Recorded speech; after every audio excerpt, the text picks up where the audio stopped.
You know, it started off sounding like an easy question for me to answer, and then it got really big. But I guess the entry thing, I'll be honest and say I've actually been thinking about entry since April 3rd, 2023, when we got assigned to this mission. And one of the first press conferences we were asked, what are we looking forward to? And I said splashdown, and it's kind of humorous, but it's literal as well, that we have to get back. There's so much data that you've seen already, but all the good stuff is coming back with us. There's so many more pictures, so many more stories. And gosh, I haven't even begun to process what we've been through. We've still got 2 more days. And riding a fireball through the atmosphere is profound as well. So I have to answer that question later. I'm not sure, but I can tell you it's a lot. And lifelong memories. I'm going to be thinking about and talking about all of these things for the rest of my life, for sure. Yep. All right, we'll head over to our phone bridge. Our first question there is from Kelly Malone with Canadian Press. Go ahead. Hi, this is Kelly Malone with the Canadian Press. There's a lot of excitement about scientific advancements as a result of the mission. You just spoke about the data, and I know you just spoke about training on robotics in Montreal. What are the takeaways from these missions so far that might be applied to robotics or other international tech efforts in the future? And just a quick personal note for Jeremy. I'm told you got a surprise message from your family. Can you share what it was like to hear from them?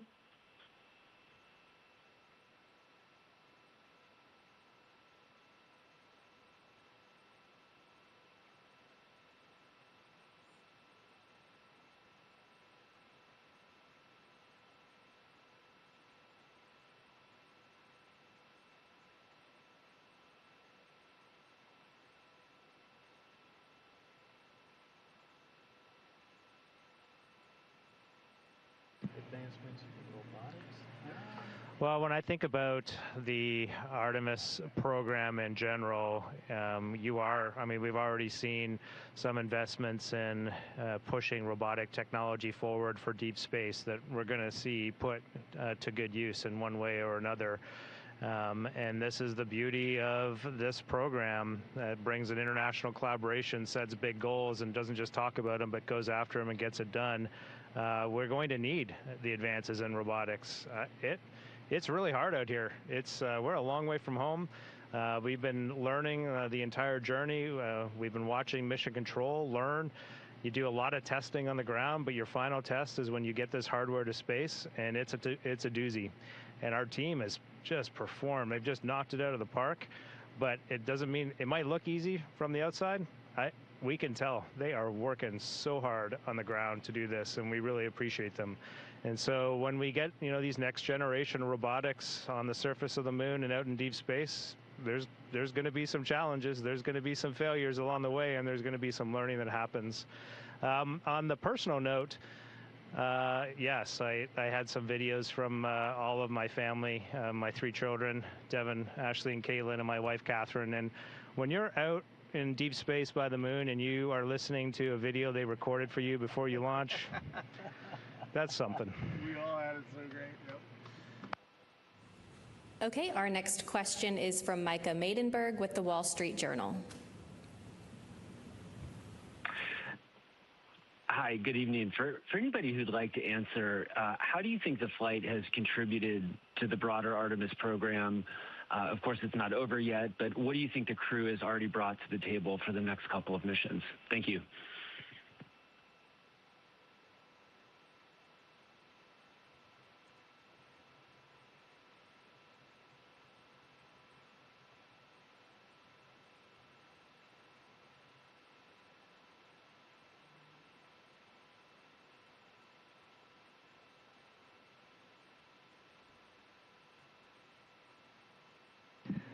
Well, I love this question because part of our ethos as a crew and our values from the very beginning were that this is a relay race. In fact, we have batons that we bought to symbolize physically that. We plan to hand them to the next crew, and every single thing that we do is with them in mind.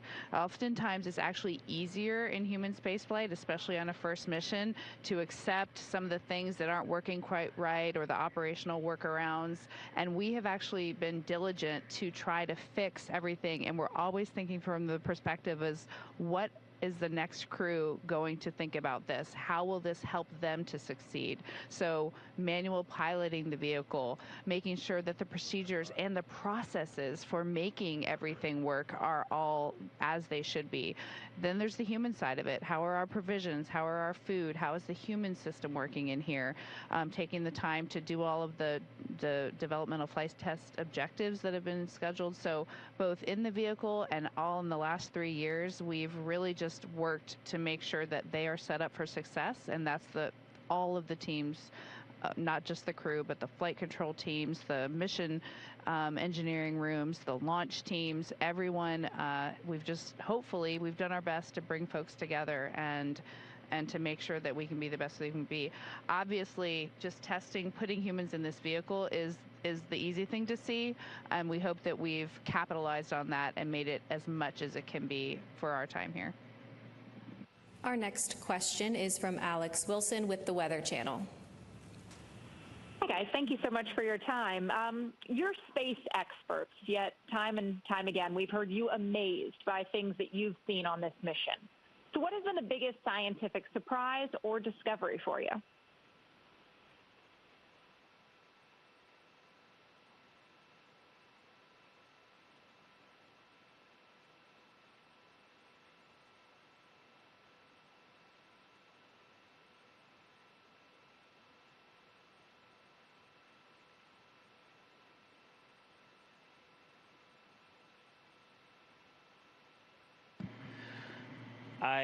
The whole mission, truly the whole mission, but we saw really amazing simulations made by our lunar science team about what the eclipse would look like when the moon was 30, 35 times bigger than the sun. But seeing that,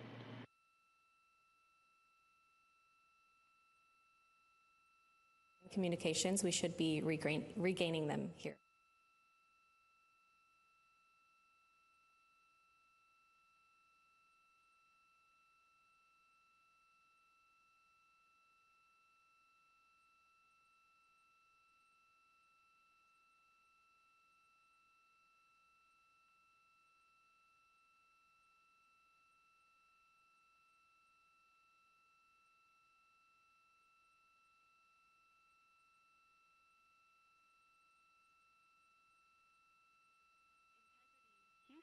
We lost your video and handheld mic audio stream. We are troubleshooting.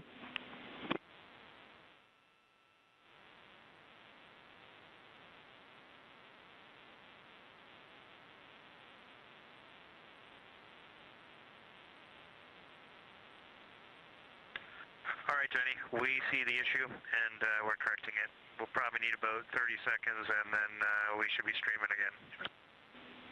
Copy. Sounds great. Thank you.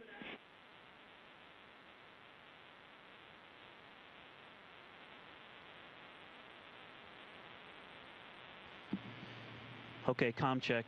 How about now? Are we back with you? And Jenny, how much of Victor's answer did you hear? Yeah, we have you back, video, and the handheld mic seems to be back up too, and Victor should repeat his answer. Over to PAO.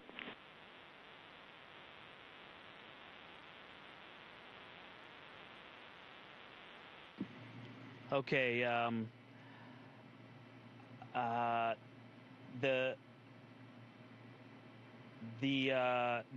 thing that we saw that really surprised me the most is we trained to view the eclipse from the far side of the moon, or after going beyond the far side of the moon. We saw great simulations made by our lunar science team, but when that actually happened, it just blew us all away. I mean, you heard the reaction real time, but it was the fact that we trained for it, and it almost was a thing that we were, I don't want to say unhappy about, but launching on April 1st meant the far side wasn't as illuminated as we were hoping. And so, that thing seemed to be a consolation, and it was one of the greatest gifts of that part of the mission.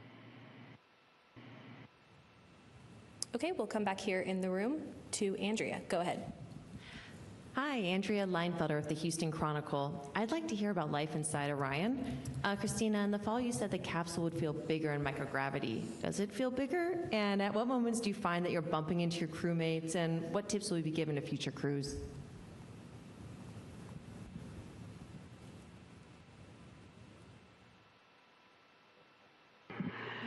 Wow, we have loved living in Orion, and in fact, we've all said that sometimes you can forget where you really are because we're in this small space that just gives us everything we need. But the answer to your question is yes, it is bigger in microgravity, and yes, we are bumping into each other 100% of the time.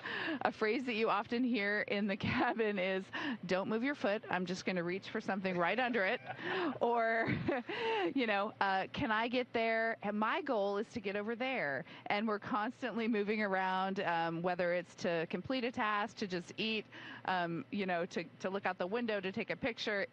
Everything we do in here is a 4-person activity. But it's also really fun. Okay, we'll take our next question from Will. Go ahead. Thank you, Will Robinson-Smith with Spaceflight Now. It's good to talk with you all. Victor, I want to go to a comment that you made a couple of hours into the lunar observations. You said, and I quote you here, "The Terminator is calling to me."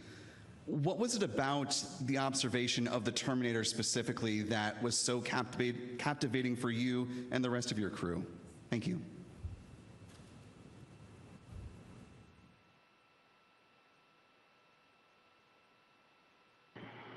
One being 3,500 miles from it. I mean, it was so big, and now it wasn't an image on a screen, but it was all of the things we had talked about in training, the terrain, how you can see features based on how high they are above the surface and how low things were.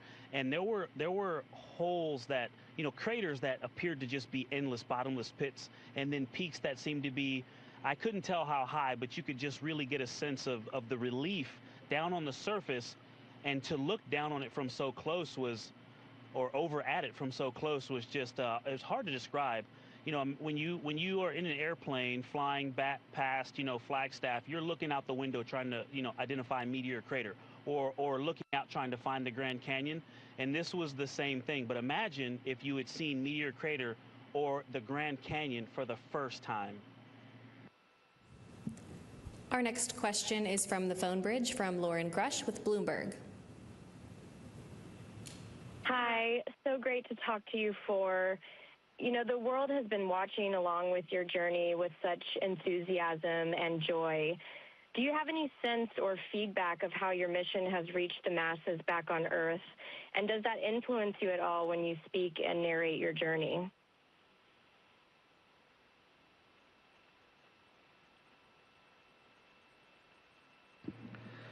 Thank you for this question.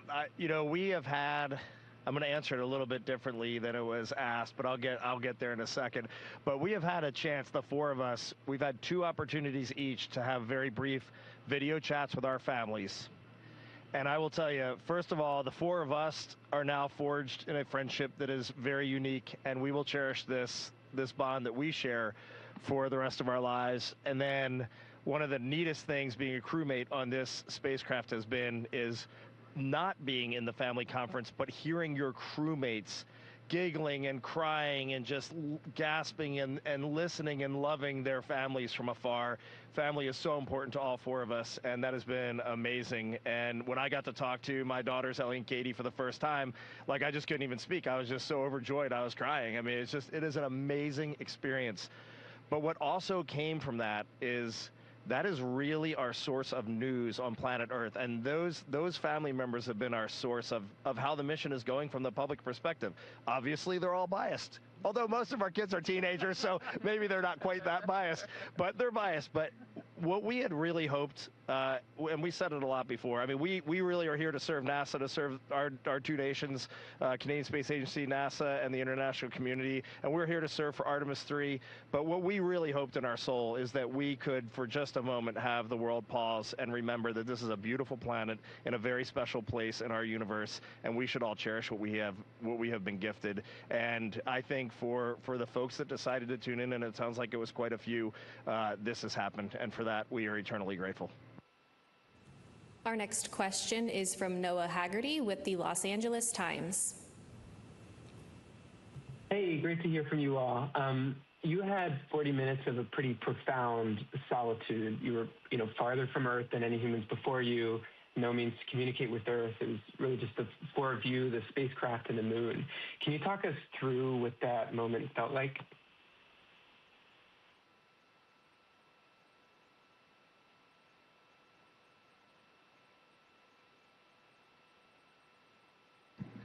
Well, Courtney's running this press conference, and she knows I always speak the truth, sometimes with a little bit of embellishment. But I will tell you exactly as it went. When we watched that Earth eclipse behind the moon, wow, I'm actually getting chills right now just thinking about, my palms are sweating. But it is amazing to watch your home planet disappear behind the moon. You could see the atmosphere. You could actually see the terrain in the moon projected across the Earth as the Earth was eclipsing behind the moon. It was just an unbelievable sight.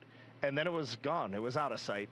And we took a moment here. We had a lot of scientific work to do right there. That was probably the most critical lunar observations for our geology team. But the four of us took a moment. We shared maple cookies that Jeremy had brought, and we took about 3 or 4 minutes just as a crew to really reflect on where we were, and then it was right back into the science. And it is a surreal feeling, but we had a lot of work to do too, and I think that kept our focus. And so it's only come like later, and we still haven't even begun to reflect on this mission. We had a little bit of a light work day yesterday, and we were starting to journal and reflect a little bit. And there's a lot that our brains have to process. Human minds should not go through what these just went through, and it is a true gift. And we have a lot that we just need to think about and journal and write, and then we'll get the full feeling of what we just went through. Take our last question here in the room. Go ahead. Hello, Artemis crew. This is Rebecca Morell from BBC News. Now you're almost home. What will you miss most about being in space, and what won't you miss at all?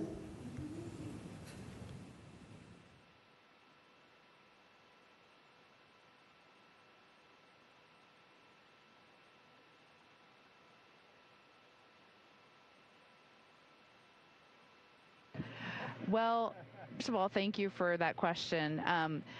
I will miss this camaraderie. I will miss being this close with this many people and having a common purpose, a common mission, getting to work on it hard every day across hundreds of thousands of miles with a team on the ground.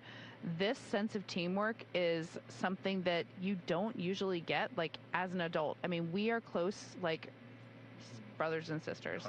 And that is a privilege we will never have again. I have to say, I don't think there's anything I would say I won't miss or that I'm just ready to be over, because this whole thing is a package. We can't explore deeper unless we are doing a few things that are inconvenient, unless we're making a few sacrifices, unless we're taking a few risks, and those things are all worth it. All right, that's unfortunately all of the time we have for today. Reed, Victor, Christina, and Jeremy, you have captivated the world through this mission. We're all watching, we're all cheering you on, and we can't wait to welcome you home in a few days. Thanks for joining.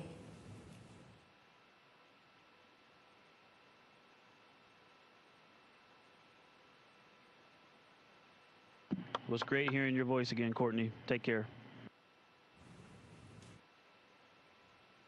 Integrity, this is Houston ACR. That concludes the event. Thank you.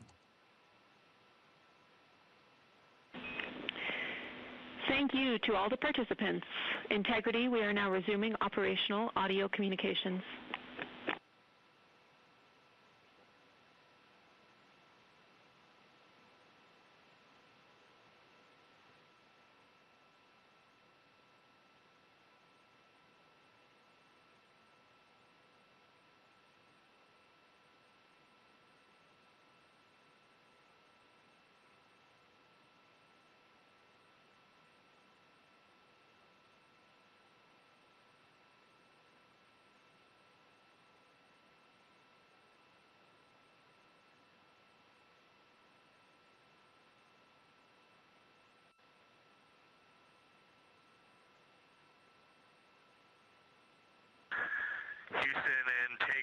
for a quick, kind of a PAO item, but more of an item for the folks in the control room there. Go ahead. Do you have our video still? We do.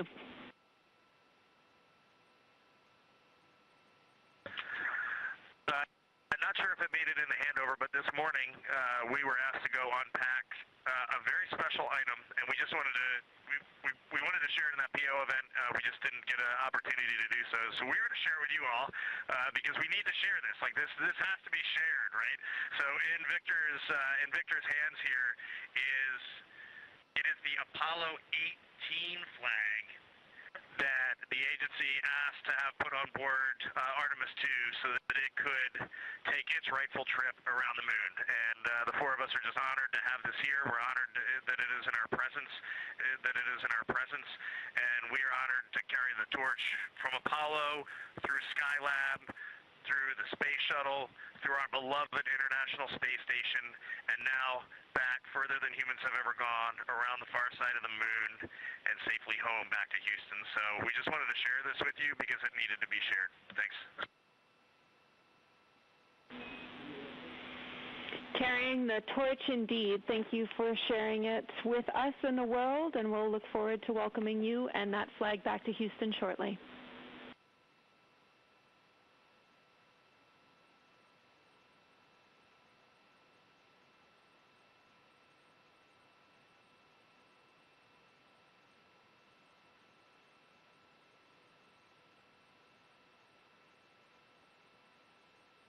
This is Artemis Mission Control in Houston, Texas. We have a quick follow-up question from that PAO event. We would love to know what you did to fix the stream when it briefly went out.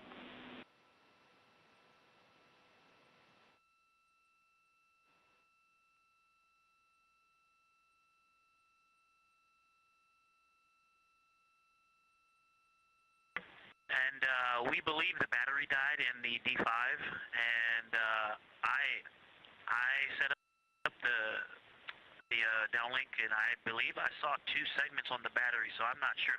I also saw another interesting signature on the microphone receiver. There is a red LED that says low battery, but it had 3 full segments. So I'm not sure if there's something else going on. There's something else going on, but we believe it was a battery dying. We switched the battery, turned the camera back on, went live view, and you got the audio and video back. I would add, Jenny, that definitely for future Artemis missions, using the D5 on live view is probably not the ideal format. I think we knew that going into this, and we were just making it happen. But these cameras get hot; they're chewing up batteries, and it's probably not the ideal source. It works, of course, great. We're very happy that we have this capability. Yeah, we're tracking, and we could definitely see that. Thanks for letting us know.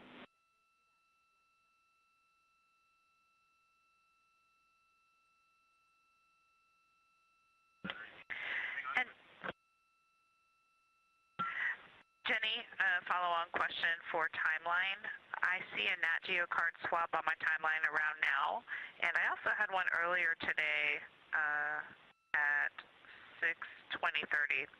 I don't know if I have the one I'm on now or the earlier one, but did we indeed want 2 times to switch the Nat Geo cards today? We're checking for you, Christina.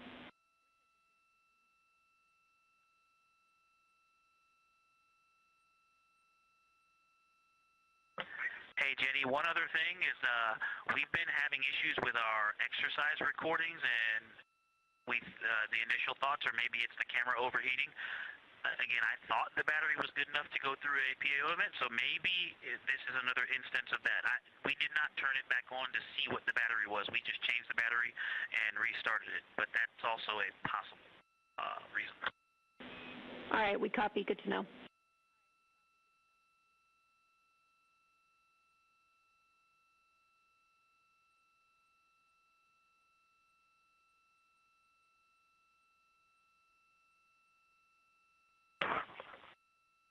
Jenny, I have a question on the prop.smrcs page when you have a second. Go ahead.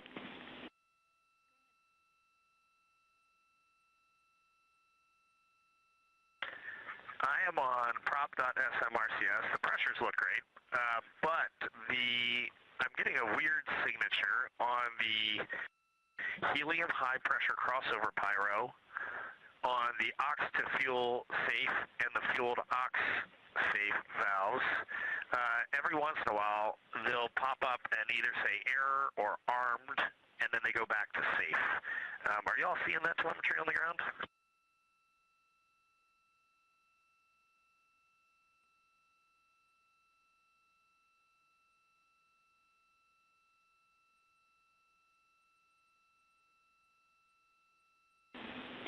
Reed, thanks for calling that down. We are not seeing that, so we will think about it a little bit more. I do have some results from that prop characterization test when you're ready.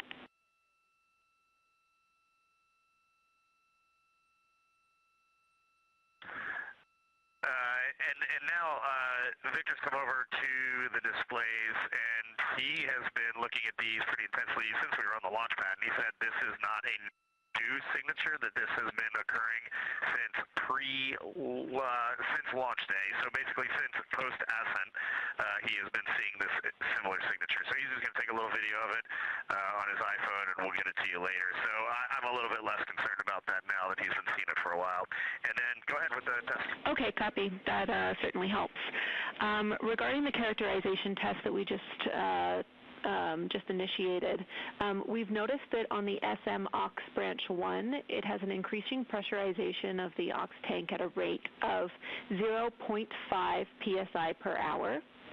This is really the same behavior that we witnessed around TLI, and at this rate, we will hit the limit we set of 2 psi of pressure raise in 4 hours at 0800 MET right before your sleep. At that point, we will close that ISO valve again, and that'll be the completion of the test. So we got some really good data that we will take back to the MMT.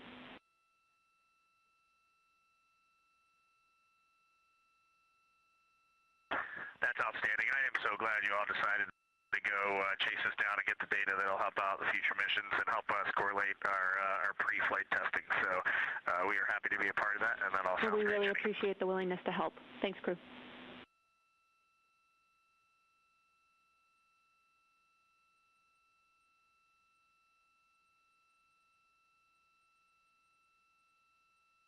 This is Artemis Mission Control in Houston, Texas. You're currently seeing a live view of the crew on board the Orion spacecraft named Integrity as it continues its return journey back to Earth with that splashdown targeted for Friday, April 10th. The crew recently completed a public affairs downlink event with members of the media ahead of that splashdown. Following that public affairs event, the crew also showed a flag from Apollo 18, and this. We would like you to complete that, understanding it's the second one of the day, and it's to get us ready for tomorrow. Copy, thumbs up.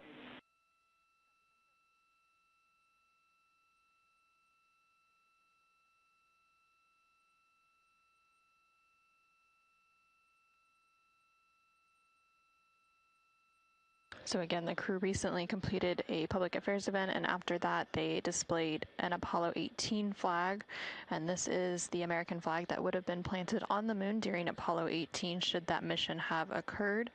It was on display in the NASA headquarters building in Washington, D.C. prior to this mission, and then it was flown as a part of this mission, and the crew shared that following that public affairs event.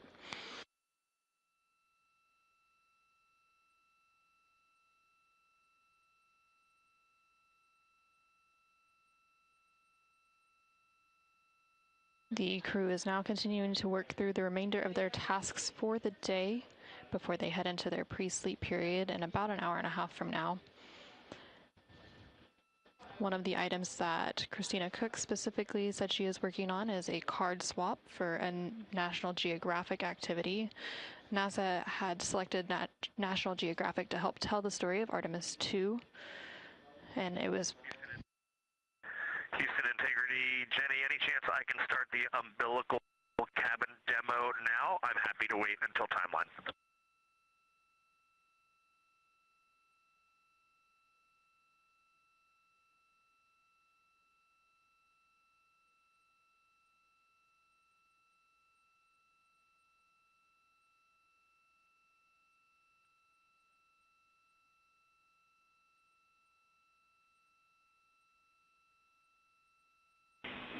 Reed, yes, you can begin that activity.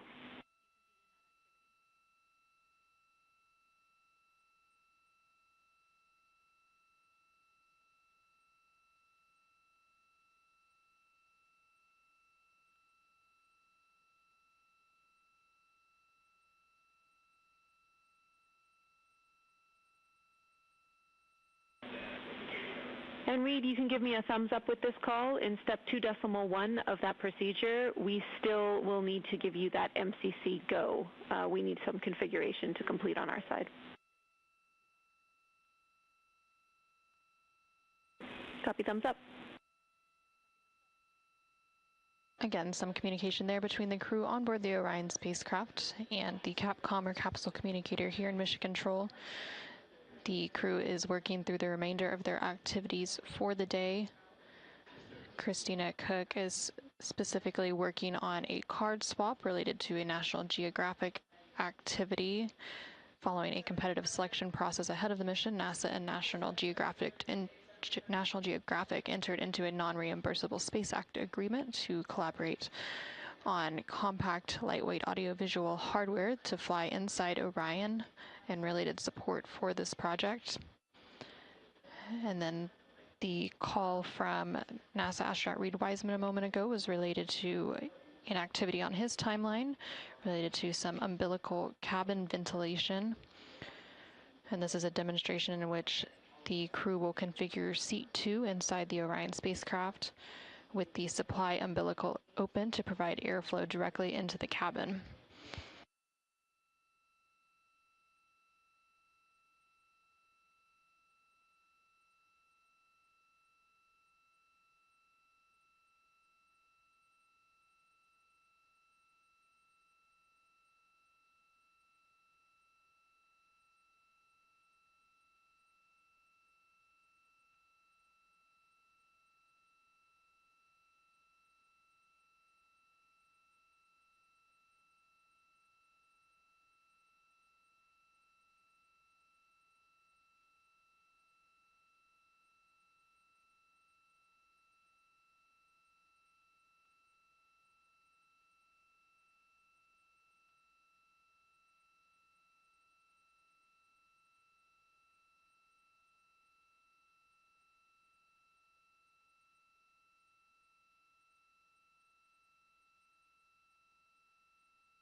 Integrity Houston for cabin fan RPM preference.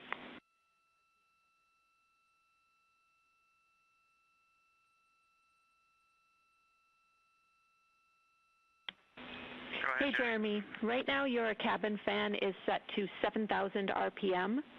At sleep, we normally set it for 8,000 RPM, but we can leave it where it is or even go down another 2,000 RPM in addition. We'd like to know your preference.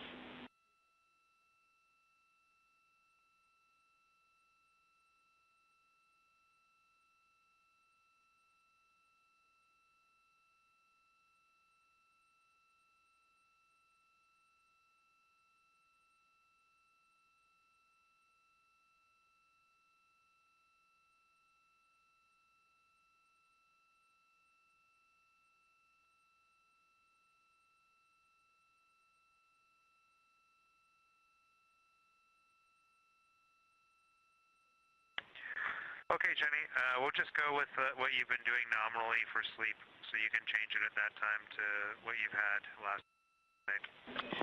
We'll go.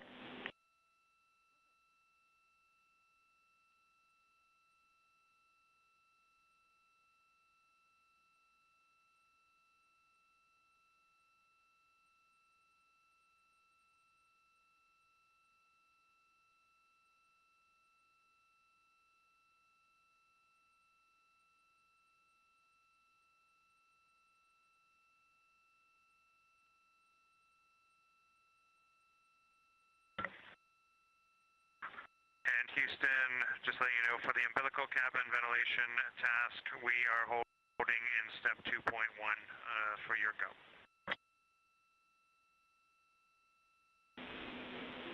Copy. We'll let you know when you can continue.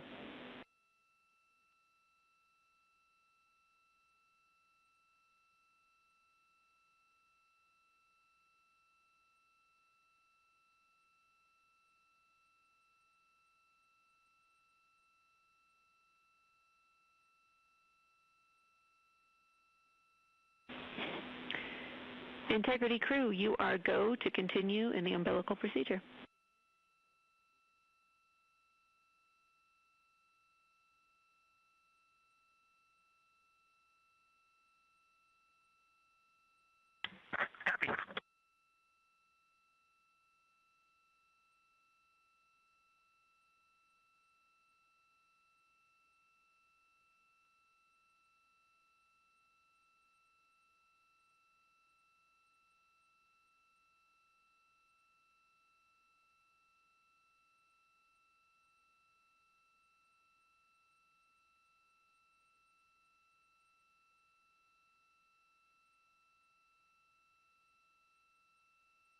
This is Artemis Mission Control in Houston, Texas. We're currently 7 days, 4 hours, and 56 minutes into the Artemis 2 mission. We are currently seeing a live look inside the Orion spacecraft cabin as the crew continues to work through their timelined activities for the day. Specifically, towards the middle portion of your screen, laying down a little bit, you can see a NASA astronaut Reed Wiseman. He is currently working through an umbilical cabin demonstration, during which he is configuring the seat 2 and supply umbilical, opening it to provide airflow directly into the cabin. The objective of this demonstration is to configure that suit air umbilical to provide directed air into the cabin, so he is continuing to work through that objective. And then following completion of that, as well as a handful of other small tasks, the crew will move into their private medical conference, which wraps up most of the crew day before they head into pre-sleep. And during those private medical conferences, they have the opportunity to talk directly with their medical teams here on the ground. And then once they move into pre-sleep, that is when they are able to complete any hygiene activities, as well as eat their dinner and wind down for the day.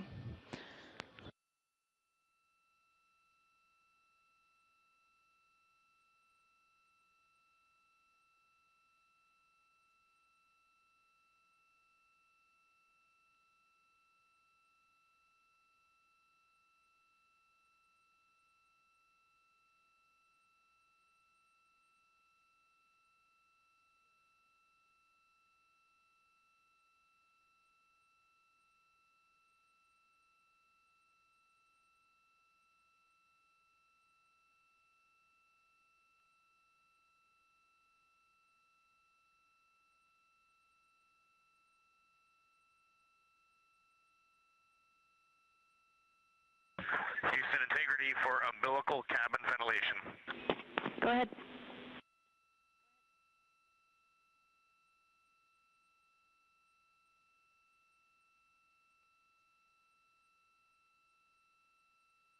We are on step 2.3, and we have good airflow out of the seat 2 air umbilical.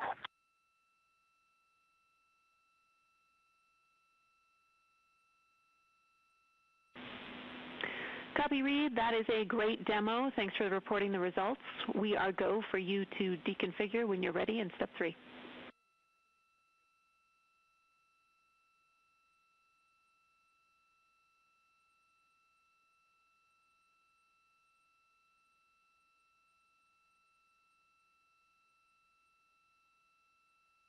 Okay, picking up at step 3.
Houston integrity for umbilical cabin ventilation, 1 comment.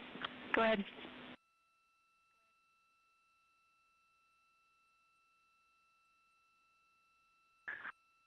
First, we're deconfiguration complete. I did a good FOD inspection. Everything looks really good. I would say if we are going to use the wire tie on the air umbilical, if this is a deep contingency, then that's an appropriate path forward.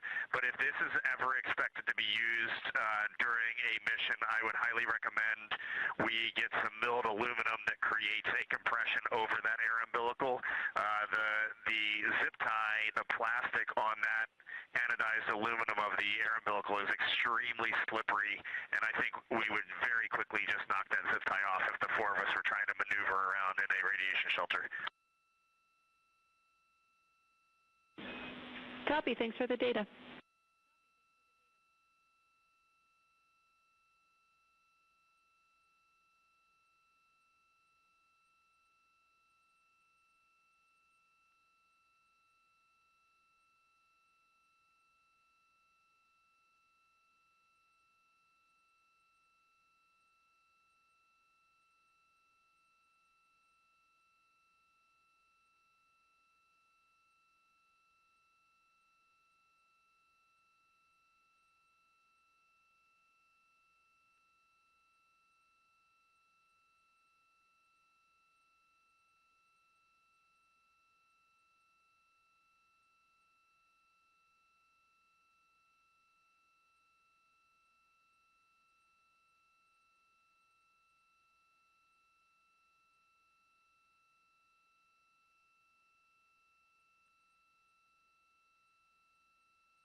Houston, we're going to terminate your video feed for a minute. We just need to pull some cables out. Copy.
This is Artemis Mission Control in Houston, Texas. You just heard some call downs from the crew on board the Orion spacecraft, who you can see there on your screen.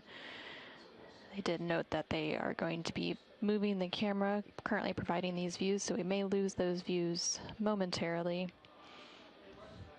And recently, NASA astronaut Reed Wiseman also confirmed to the ground that he had completed the umbilical cabin demonstration.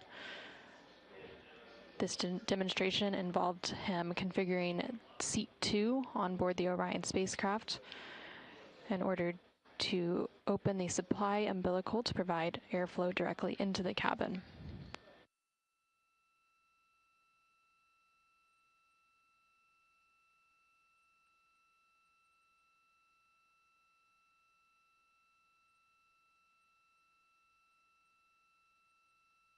The team had also called up a little bit earlier to confirm that they had completed the propulsion characterization test.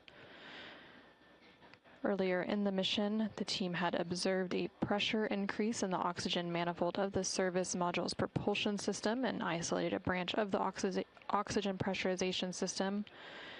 And then since flight day 2, teams had been discussing that particular configuration and developed a test plan. And then after running that test plan through some simulators, they went ahead and decided to execute that test this evening. There was a desire to execute that test while the crew was awake and with the limited time remaining in the mission so that they can back up commands from Mission Control. So the best time to fit in that test to the plan was this evening, and they have confirmed that that test has been completed.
This is Artemis Mission Control. Currently on your screen, you're seeing a live look of the exterior of the Orion spacecraft. These views coming to you from one of the solar array wing cameras.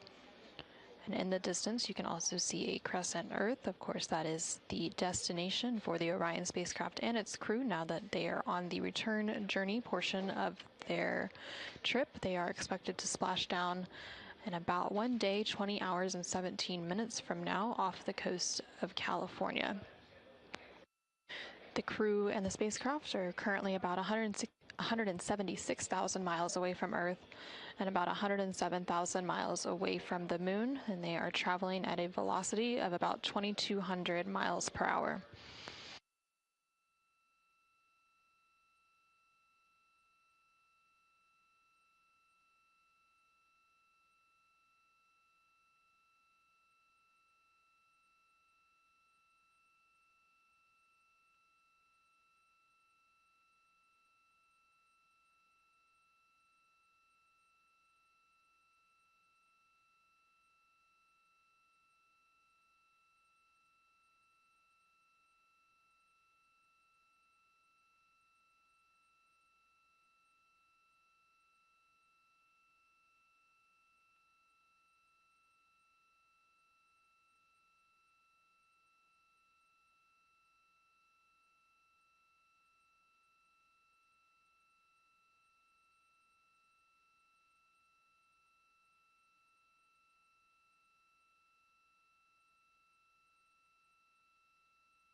Integrity crew, when you are able, could you give us an indicator or an indication if you are bumping up against or touching the smoke detector in any way when you're over in that area of the cabin?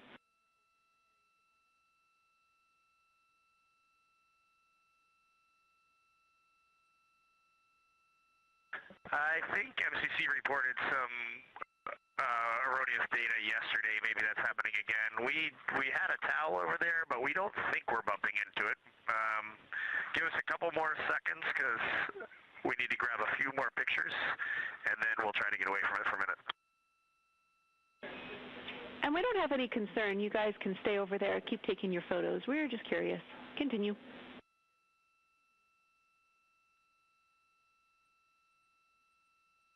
This is Artemis Mission Control in Houston, Texas. We're currently 7 days, 5 hours. All right, sounds good, Jenny. Yeah, we caught a view of Earth in window 1, and now we're completely distracted for a little bit. You guys are looking great. Thanks. Yeah, we love that. We were just noticing it's really cool, actually. In the data that ECOM's seeing, they're seeing an indication on the smoke detector, and they think it's when the flash goes off. So we were just curious. Thank you.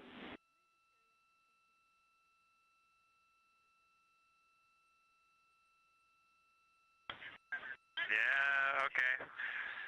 That's interesting.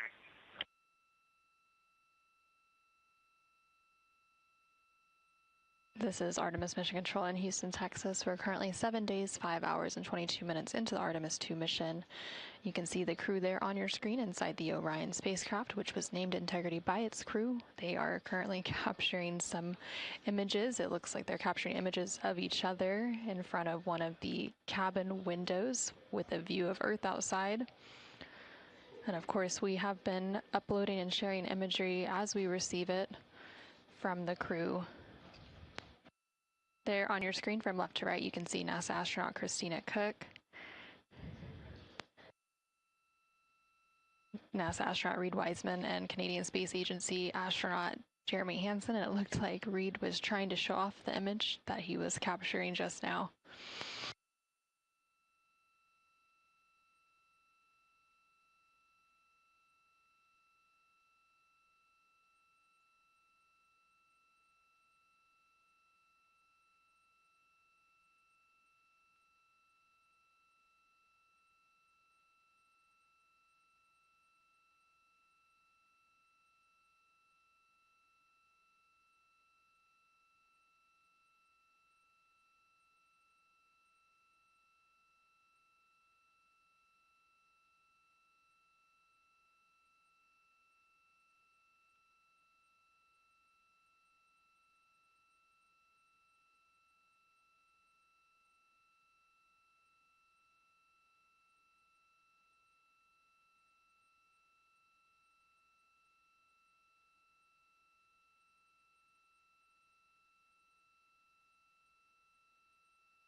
Wow, thank you for showing us that. That is so cool.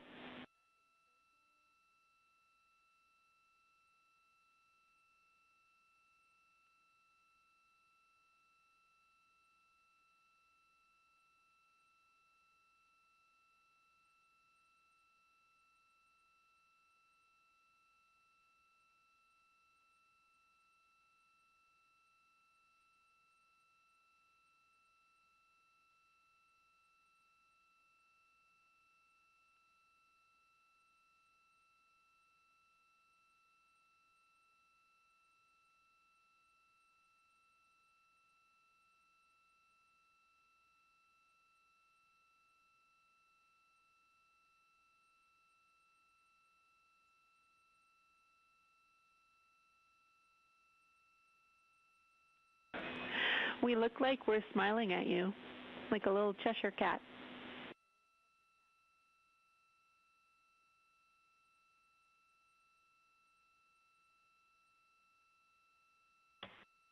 Yeah, that is exactly the same comment that we made, and then that's why we put Victor beside it for his smile, and took a picture of him there. His smile is as bright as your smile. I believe it. Thank you.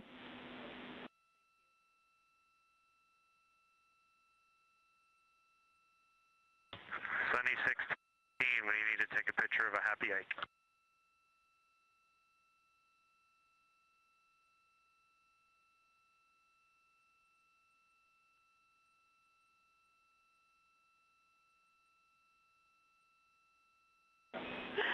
Now Ecom is as happy as the Earth. And Houston, you're seeing a little bit of a CCU dump, yourselves, Crescent Earth, and a solar array. So it's a pretty sweet view out window one right now. And I'll move over to the other window so you can see the full-scale dump in a second. I know you've seen it before with the saw cam. This is great. We look great together.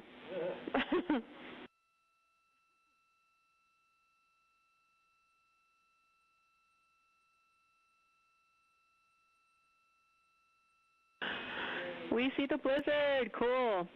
Thank you.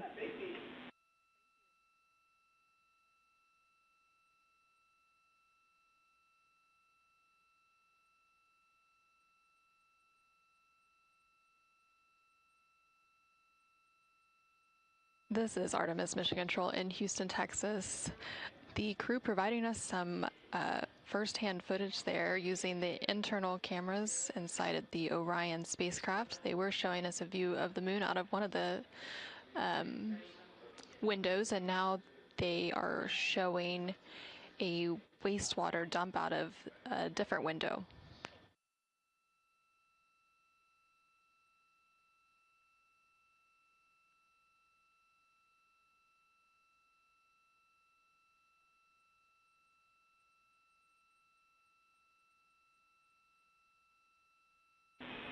Integrity, that was really cool. We are curious on the quantity of that. Was that the full bag that you're dumping, or is that a CCU?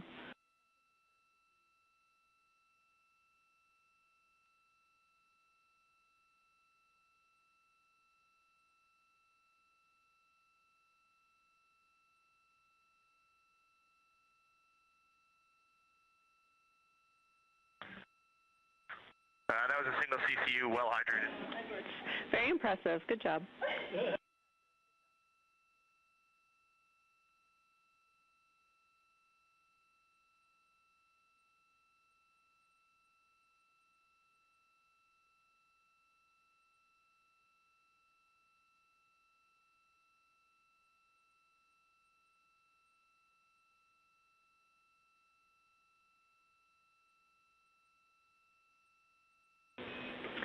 And Integrity crew, your email sync is complete, so you can go back hands-on email.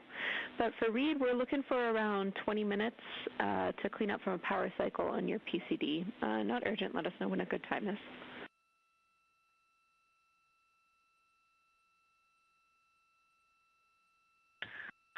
If you need my PCD, you can go on it now, please.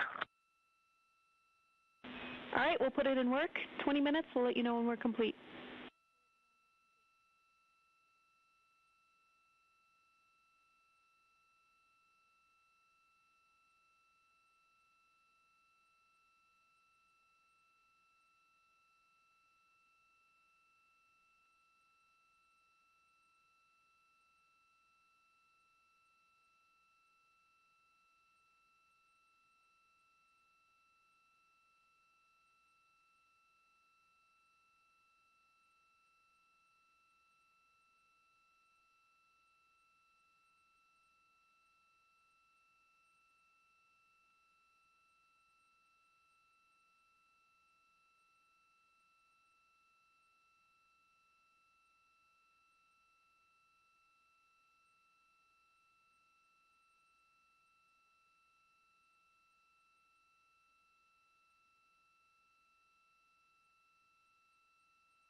This is Artemis Mission Control in Houston, Texas. I have a special guest joining me here today. I have Dr. Corey Theriault, who is a principal investigator for the Artemis II Spaceflight Standard Measures Study.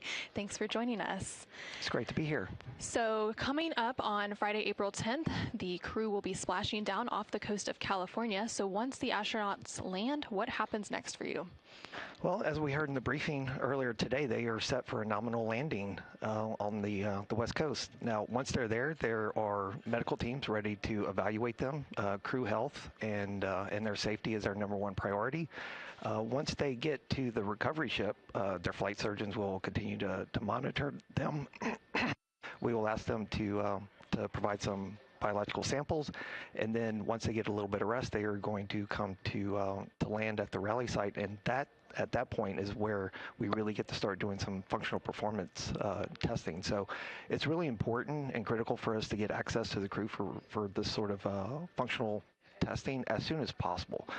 It allows us to understand how they were adapting to the spaceflight environment, but then also how they are readapting to a 1G environment. So that information will allow us to provide mission planners good information as to what we can realistically expect crew to do from a performance standpoint as they land on the lunar or Mars surface. Okay, so let's dig into that a little bit more. Can you tell us more about your role in the Artemis II mission and your study specifically? Yes, the Artemis II Spaceflight Standard Measures study is part of a much larger project supported by the NASA Human Research Program. Its goal is to collect a consistent set of standardized measures across multiple platforms. Examples of a platform is this Artemis mission. It's a very unique spaceflight mission profile. We heavily rely on crew that go aboard the ISS to conduct research for us. More recently, we've been involved in these private astronaut missions. While they're shorter in duration, it still allows us to get a wealth of knowledge. And then we also have ground analogs that we try to generate similar data. There are certain constraints to conducting human research in spaceflight, but we do our best to generate comparable measures. That way we can do a lot of pre-work on the ground. We can help test countermeasures before they go up on ISS. And then as far as this study, it's really complicated. It's what we call a multidisciplinary study, where we're trying to collect a snapshot of how the entire body is performing. We get information pre-flight to establish a baseline of performance, and then we want to look at them and monitor them immediately post-flight or as soon as we can, and then in the following days and weeks upon return. I mentioned the Human Research Program. In its mission statement, it notes the importance of maintaining crew health and performance, particularly during exploration class missions. And up until earlier this week, that was something we could look forward to the future, but now it's reality. So that really stresses and highlights the importance of collecting this human data on these early Artemis missions that will help us plan for the future missions and boots on the surface of the moon and in the future Mars. This week certainly has been historic, especially with that lunar flyby that we had just a couple of days ago. But looking forward to landing, you mentioned it a little bit, but what sorts of data will you be collecting as soon as the crew lands? Right. The best analogy I can use is the study is similar to going to your doctor for your annual evaluations, where they monitor your heart rate, blood pressure. They collect blood and urine and do analysis of that to get a snapshot of how your body is functioning at that point in time. Standard Measures does something similar, but in a more complex research capacity. At landing site, what we call the rally site testing, we really look at their functional performance, how they are adapting to this 1G environment. So we get them to do tasks that seem very simple pre-flight, but can be very challenging immediately post-flight. One of the tests we do is a capsule egress, where we have a skeletonized mock-up of a capsule, where we ask the crew to set up a ladder, grab a pack, climb up the ladder, and act as if they're trying to egress out of a capsule. This is something they would have to do in an off-nominal situation. And it's interesting, the crew do comment how easy the task is pre-flight, but using RHC stow is complete. Copy.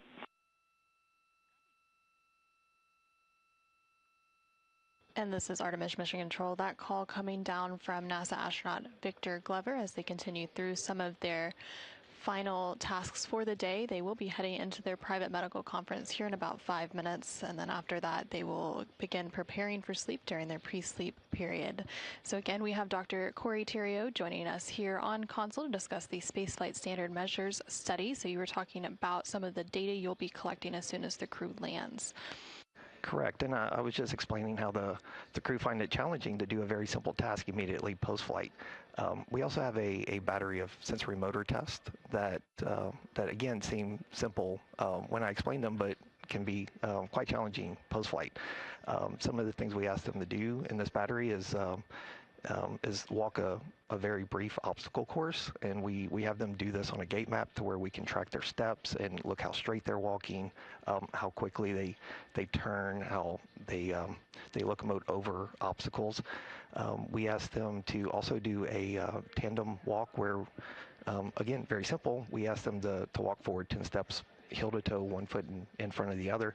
We ask them to do this with eyes open, looking forward, but then also with their eyes closed. And as you can imagine, the latter can be quite challenging when the crew have just returned and they're a little disoriented. They haven't quite got their balance. There's an organ in the inner ear that really allows us to feel gravity, let us know what is up, what is down. Right now, they're floating around. They don't get that sensation. They don't get that input into the brain. And so it's really amazing how the human body can adapt to different environments. And this was one of those situations where they adapt just fine in flight, but when they come back, their brain is getting new signals that they have to get used to ingesting and how to process it. Another test that we do is a recovery from fall. It's an example of if the crew ended up on the ground and needed to get back up. We measure their cardiovascular system in real time while doing this, but we also monitor how long it takes them to stand up, and then also how stable they are. So this is monitoring their balance and cardiovascular system. If you look at the crew right now, you might notice their faces are a little puffy. And that's because there's a phenomenon called cephalate fluid shift. It's simply an increase in the amount of fluid in the head and neck regions. When they come back to Earth in 1G, we're sitting here. Everyone on Earth has gravity pulling fluid to the lower extremities when you're standing up. In space, that force goes away. One of the cool things in the way that the human body adapts is we have sensors in the arteries that go up to the brain that tells the body, hey, we have more blood volume than we need, and tells the body to excrete it. So that's an adaptation to spaceflight, but when you return back to the ground, you have to fluid load to have enough fluid for the cardiovascular system to function properly. That's one of the reasons we monitor the cardiovascular system in this test. It's really key that we can monitor not just when they immediately return, but then shortly after as well. So that's some of the testing we do at the rally site. And then they will come to JSE here, and then starting the next day, we start doing more tests. Sometimes we repeat these same tests to look at their recovery response over time. But then we also throw them a full gamut of additional tests, and I'd love to explain those as well if we have time. Yeah, so you mentioned when they land, they go through a bunch of tests, and also the day after they land, there's some additional tests. But how long are you kind of monitoring the crews, and what are those additional tests and recovery steps? Right. The key window is the first hours and days of return. That's when they're reacclimating to the 1G environment. That's where we can get a lot of good information to help the mission planners make reasonable assessments on what we can expect crew to do once landing on the surface of the moon.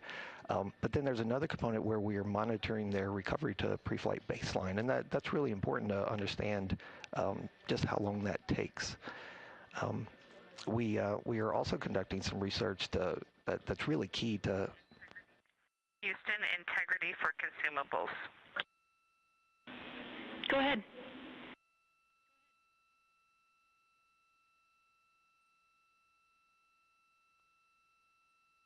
Hey, Jenny. Our remaining food bobs is about 5.5. Our canisters, 2 full, and we expect we will fill 1 more, and then we expect we will come home with an empty one per the timeline and procedures listed there. And then we have packed 9 trash bags, and we also have other trash in the trash JSBs like packaging material or used clothing. Any questions?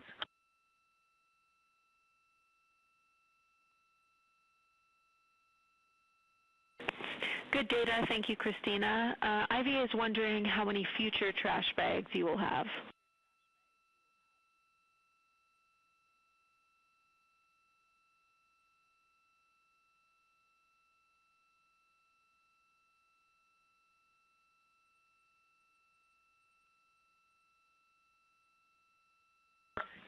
Denny, I'll estimate 4 more, and we will need another recommended location to stow them. We are filled in our 3 dedicated trash bags at this time. All right, we copy. Thank you, Christina. We will have a new location for you shortly. And while I have you, I have 2 questions for you. First of all, we'd love to know whether you had a chance to dump the contingency urine bag.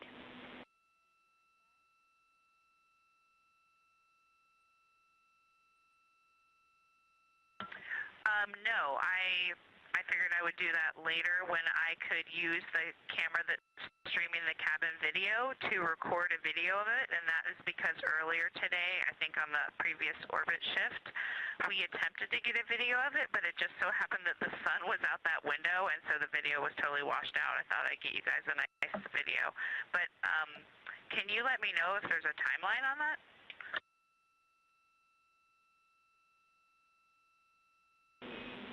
That sounds like a good plan for us, Christina. We just need it done before sleep today, so it's not done during the ranging pass tomorrow. So we like your plan. And then one more question for you.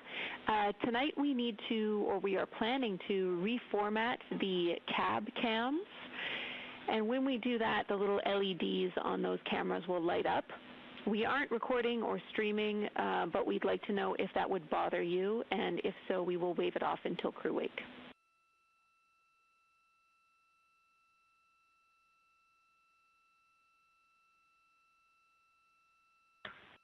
Doesn't bother us at all. And I did have a question just for understanding on the dump.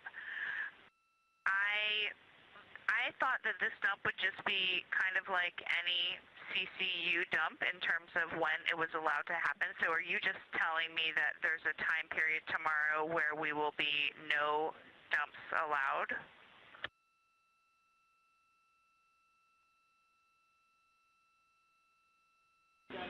Checking.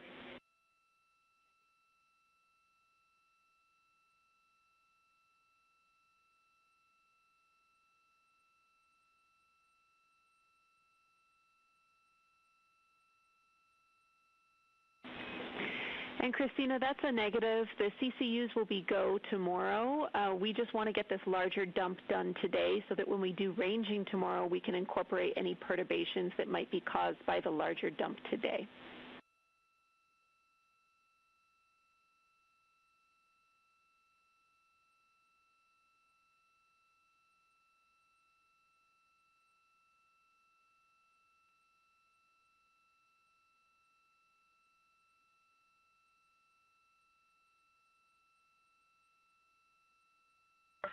Okay, copy that. I think we just wanted to make sure that you understand that all of our, I mean, you know, you got 4 people, and that is a lot. So, but understand, we want the big one out the door early, and I will take care of that tonight. Thanks. We appreciate it.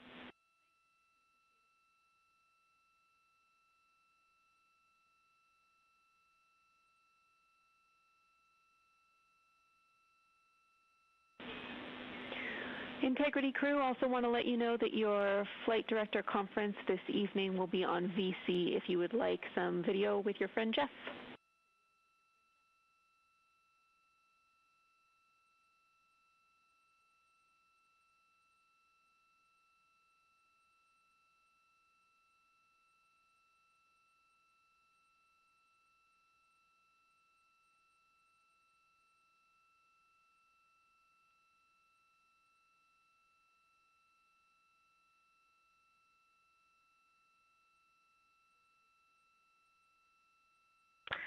and Jenny, I have some more consumables info for you from the consumables cue card, as well as AGA readings when you're ready, and we are dialing for the PSC. Ready for both.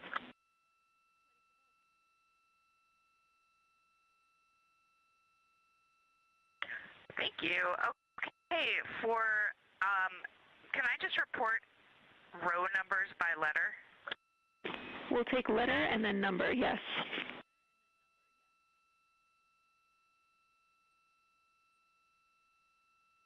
Great. Row A, we have 3 packages remaining in stowage. Row B, 1. Row C, 3. Delta, 29. Echo, 1. Foxtrot, 1. Golf, 9. Hotel, 10. India, I think that's been reported elsewhere, so I won't interpret the 2x2 graph there. And 1 go back on line Echo. Although I said 1 remaining, we actually have 3 remaining unopened. It's just they were marked deployed because they were put in the hygiene bay, but we will need to find a spot to stow those. We got it all, Christina. Thank you. Ready for AGA.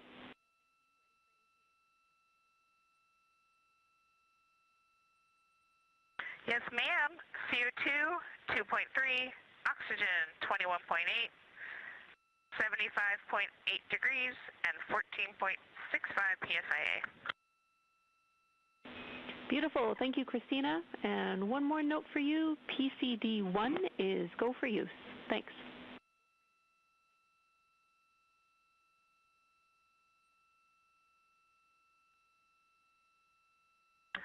Reed responds, quote, woohoo! Copy.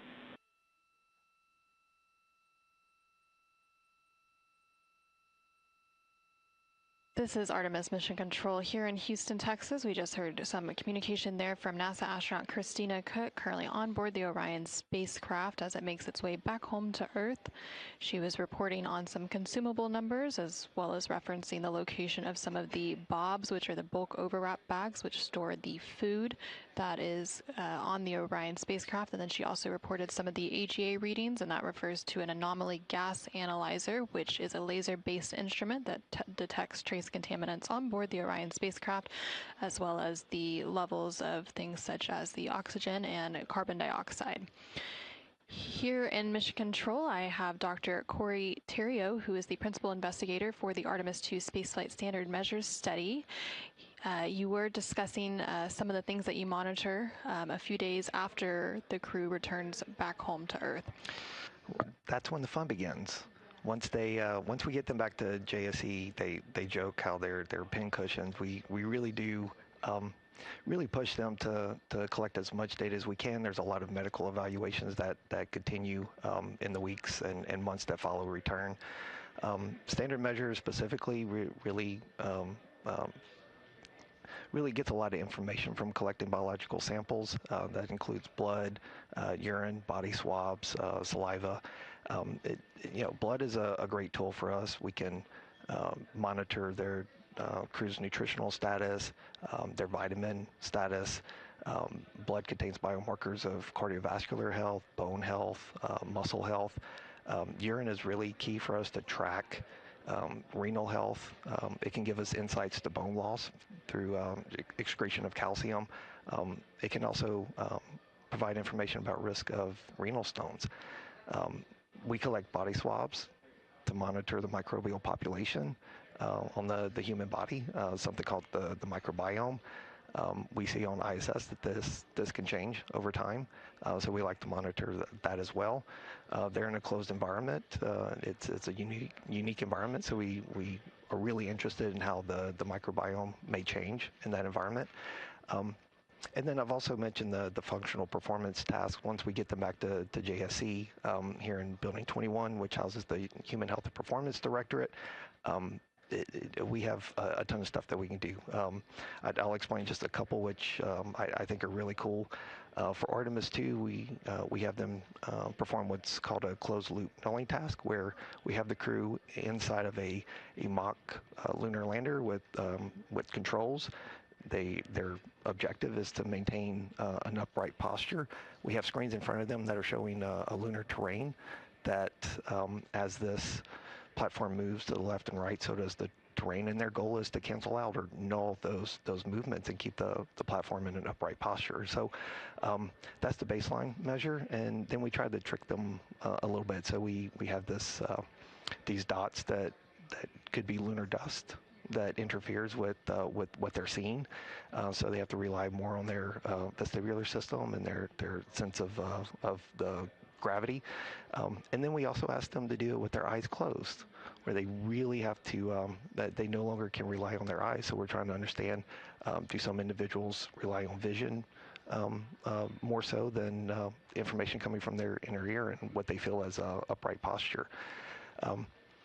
Something else that we will have them do on one of the first days that they return is we will put them in a pressurized EVA suit and ask them to do planetary EVA activities.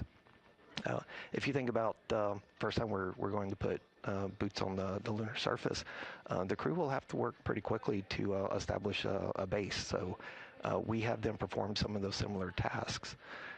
Yes. Examples of what we ask them to do is egress a capsule, collect or connect umbilical cords, move packs around. We also have them do geology tasks. In the facility that we're doing this, we also have a very unique treadmill where we can have them walk uphill or downhill, different speeds, to see what works for crew. The cool thing is this is done in what's called the Argos facility. It's an offloading system where we can provide different gravities. In this case, we're going to use lunar gravity for them to perform these tests. And the whole time we're monitoring their oxygen consumption and CO2 output, so we can see what their metabolic expenditure is.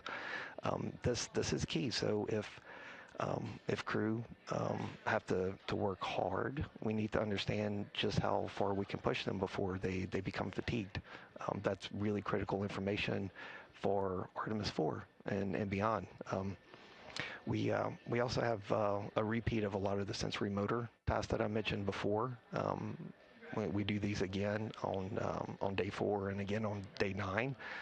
Generally, somewhere within that first week, most crew come back to pre-flight baselines, but we want to monitor that. So we're really excited to get them back here, and we have a whole team in Building 21 here at JSC that are super excited to get to work with the crew and see how they perform after this amazing mission.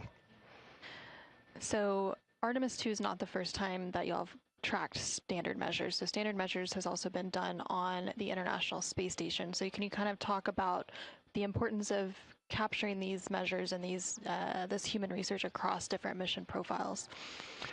Certainly. You're absolutely right. As I mentioned earlier, this Artemis spaceflight standard measure study is part of a much larger project, much larger endeavor. And we heavily rely on ISS participation to collect these similar measures. On ISS, as we know, the nominal mission is approximately 6 months.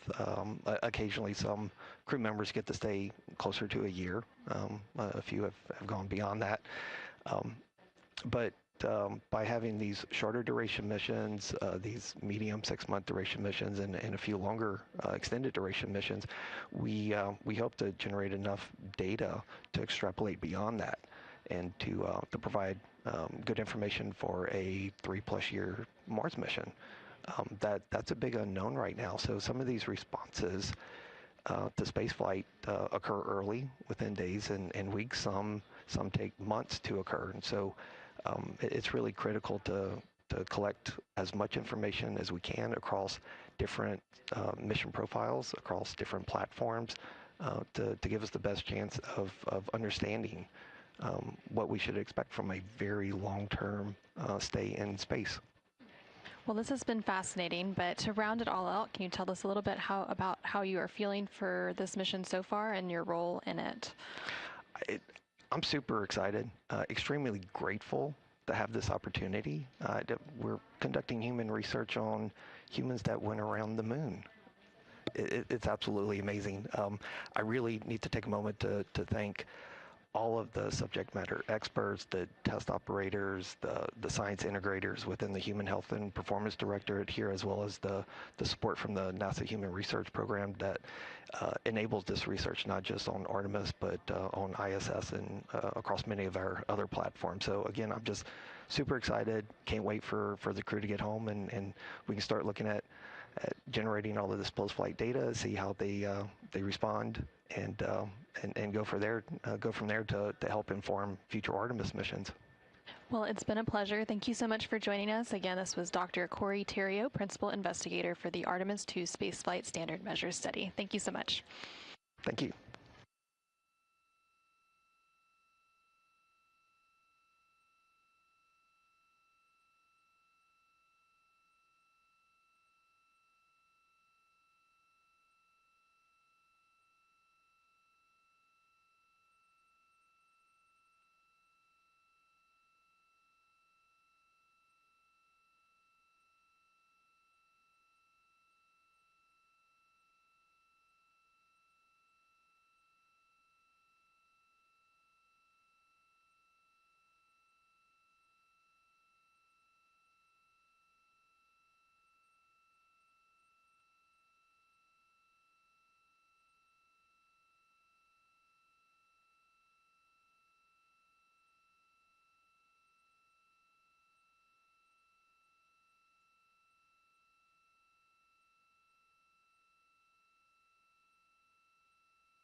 you guys are coming over Orion to Earth.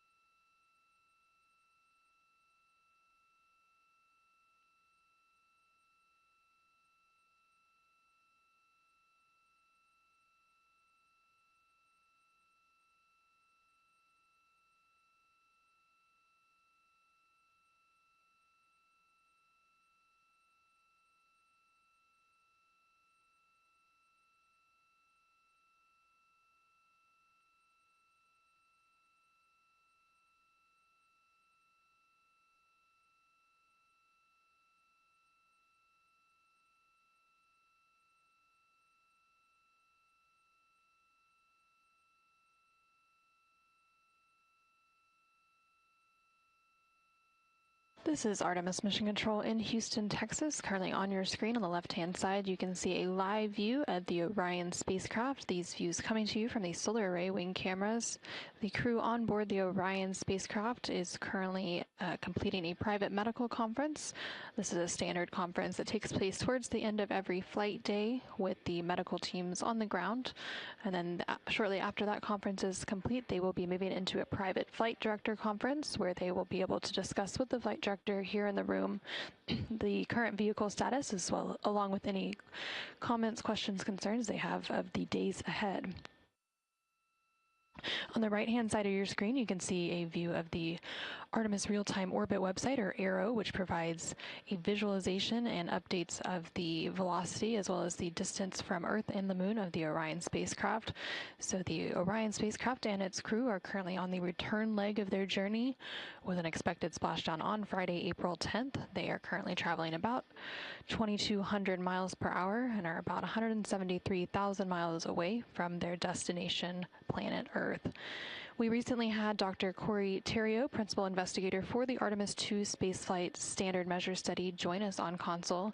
The study is a new branch of the ongoing Spaceflight Standard Measures experiment conducted in a variety of spaceflight mission environments, including the International Space Station. It is similarly collecting a standardized set of measurements spanning multiple physiological systems to provide a comprehensive snapshot of how spaceflight affects the human body. Integrity Crew, Houston. OE2 is privatized for Victor's Crew Preference Conference.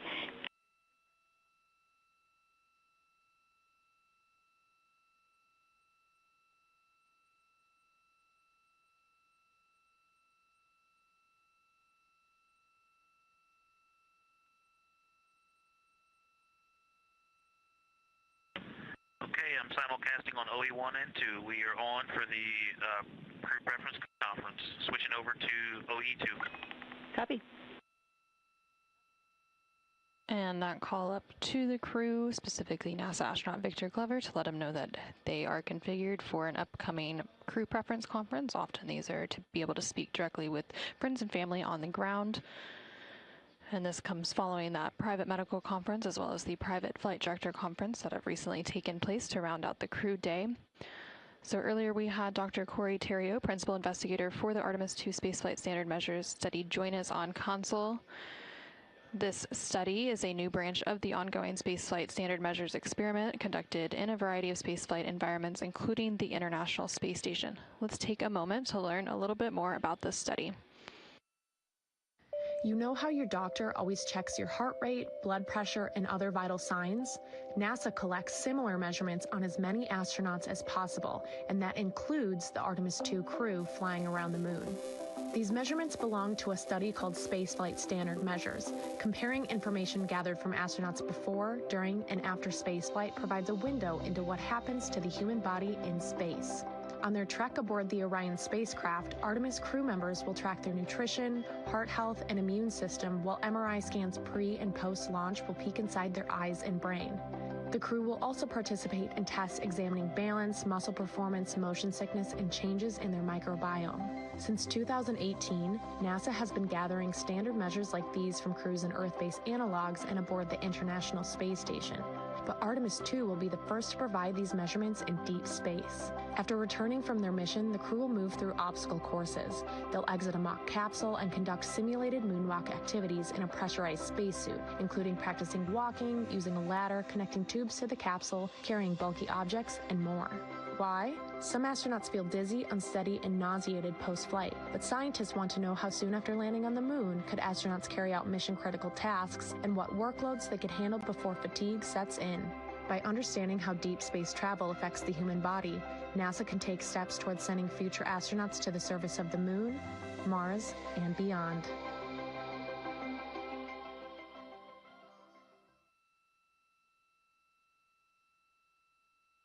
Again, that video providing a little bit more information on the spaceflight standard measurements experiment being conducted as a part of the Artemis 2 mission.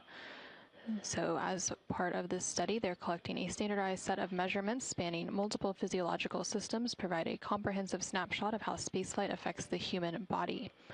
Scientists who tap into this data set will gain insight into how isolation, confinement, weightlessness, and other space hazards affect human health and performance before, during, and after spaceflight.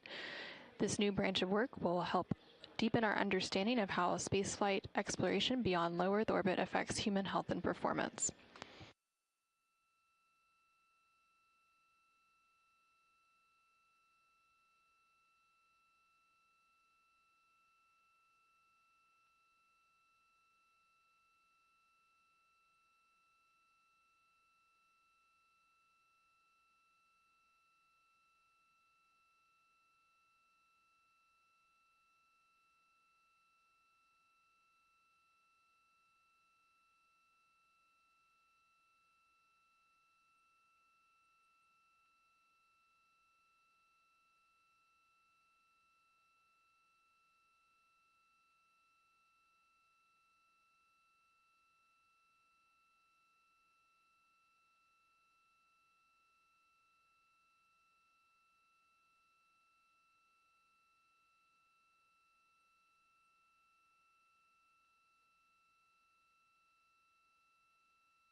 and integrity on one. We are complete with the conference, and good night, number one.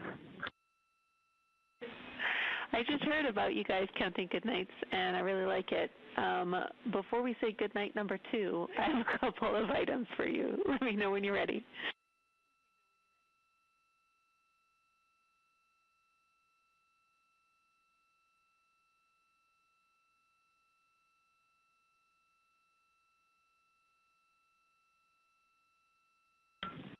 No, we're used to it. We like this game. Okay, a couple items for us. We are ready. Go ahead, Jenny.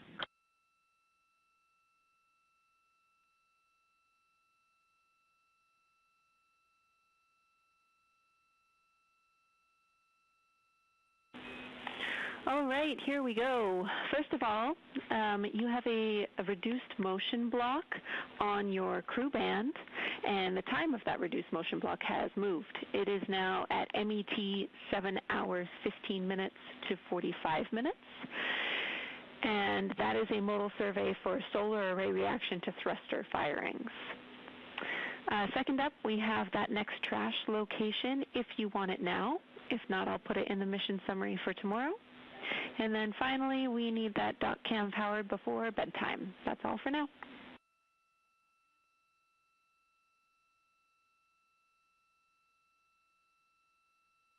Okay, docking cam is in work right now, and we would like that location for trash in the mission summary, please. And we see the reduced motion block, and we will make sure that we are being quiescent. Thank you. Copy, Victor, and that reduced motion block has moved. It's now at hour 7, 15 minutes to 45 minutes, so a different time than on your crew band.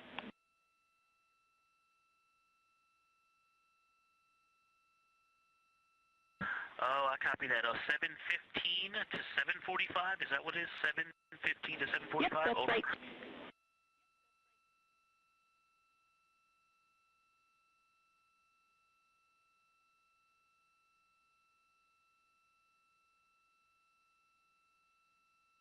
Okay, we copy that. The whole crew knows 7:15, 7:45. All right, thank you, Victor. Good night, too.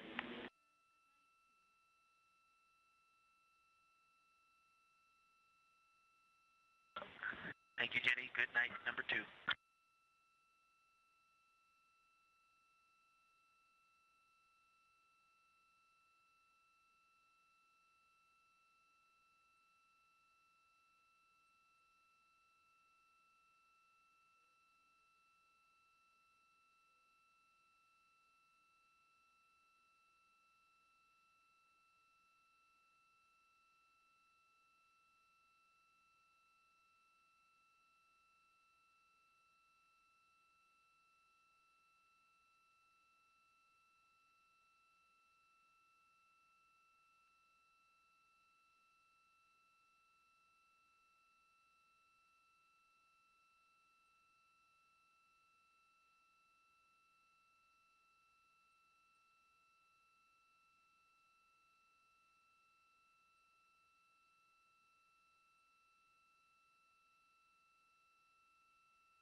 This is Artemis Mission Control in Houston, Texas. We're currently 7 days, 6 hours, and 40 minutes into the Artemis 2 mission. The crew is on the return leg of their journey following a lunar flyby on flight day 6, which was Monday, April 6th. Splashdown is targeted off the coast of California on Friday, April 10th. The crew is now moving into their pre-sleep period. In this pre-sleep period, which lasts about 2.5 hours, the crew has the opportunity to eat dinner and complete any needed hygiene activities and wind down for the day. Prior to heading into this pre-sleep period, the crew completed a few private conferences, one with the medical teams on the ground. They had another private conference with the flight director here in Mission Control. And then Victor had the opportunity to have a crew preference conference as well. And then right before heading into that pre-sleep period, they had a short conversation with the Capcom or capsule communicator here in Mission Control, which for Orbit 2 is Ginny Gibbons, who is also a Canadian Space Agency astronaut and was a backup for the Artemis 2 crew. During that brief conversation, they were just discussing some final items before the crew heads to that pre-sleep period, including some stowage and trash locations, and a reminder to keep the docking camera powered ahead of that sleep period. Now, on the menu for dinner tonight, the crew has several different options, including vegetarian vegetable soup, sweet and sour chicken, noodles and chicken, a vegetable casserole, braised red cabbage, chicken fajitas, spaghetti with meat sauce, black beans, and southwestern corn. The food for the mission is prepared by the Space Food Systems Laboratory here at the Johnson Space Center in Houston, Texas.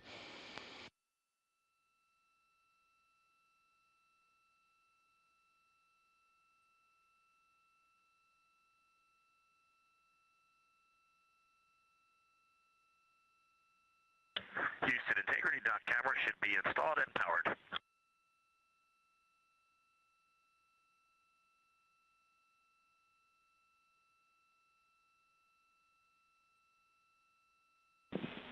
Reed, Houston copies. Give us a second to make sure we see the right data.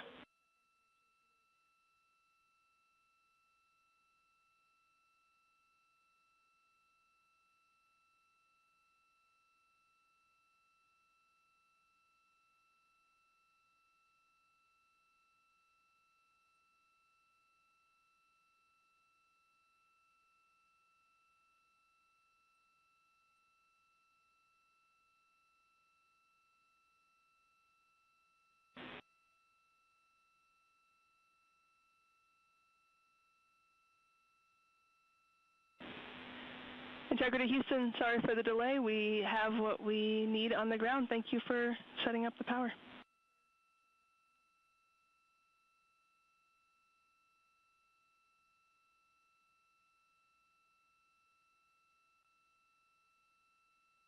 All righty, Fiona, thank you very much.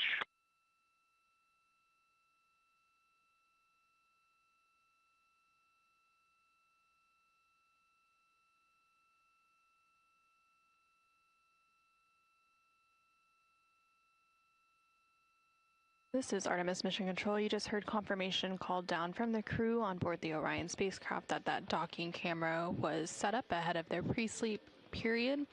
They were setting up that docking camera for a developmental flight test objective that will take place during the crew's sleep, performed here by teams on the ground. This is specifically a docking camera pressure and thermal developmental flight test objective, or DFTO. And through this objective, they are evaluating the cabin pressure and thermal impacts on docking camera misalignment.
Houston, integrity for message 3.8.6.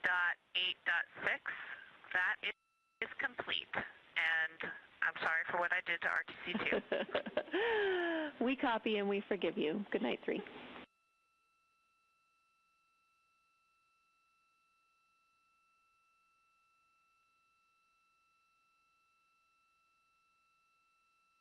Good night, 3.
This is Artemis Mission Control in Houston, Texas. You are currently seeing a look at a visualization which is provided by the Artemis Real-Time Orbit website. This website is available throughout the mission at nasa.gov/trackartemis, and it provides updates on the Orion spacecraft's velocity as well as its distance from the Earth and from the Moon.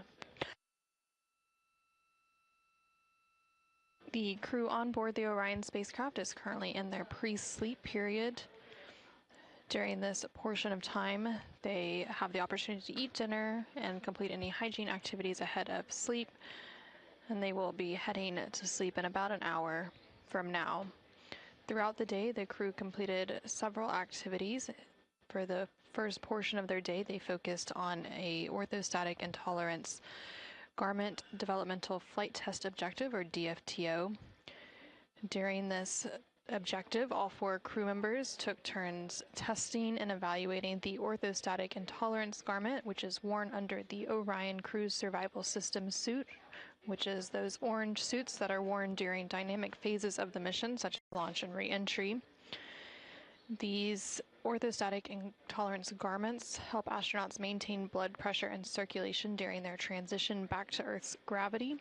After an extended time in microgravity, some astronauts experience what is known as orthostatic intolerance, which is a condition that can make it difficult to stand upright without dizziness or fainting.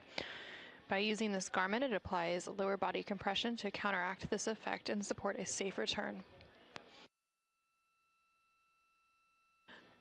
Following that developmental flight test objective, the crew then had the opportunity to have their midday meal, and the crew also completed their daily exercise using the flywheel exercise device. The flywheel is about the size of an extra large shoebox, and it enables the crew to complete both aerobic and resistive types of exercise. The crew, namely CSA, or Canadian Space Agency astronaut Jeremy Hansen, also completed a public affairs event for the Canadian Space Agency. And then in the second portion of their day, they completed a prop system characterization test.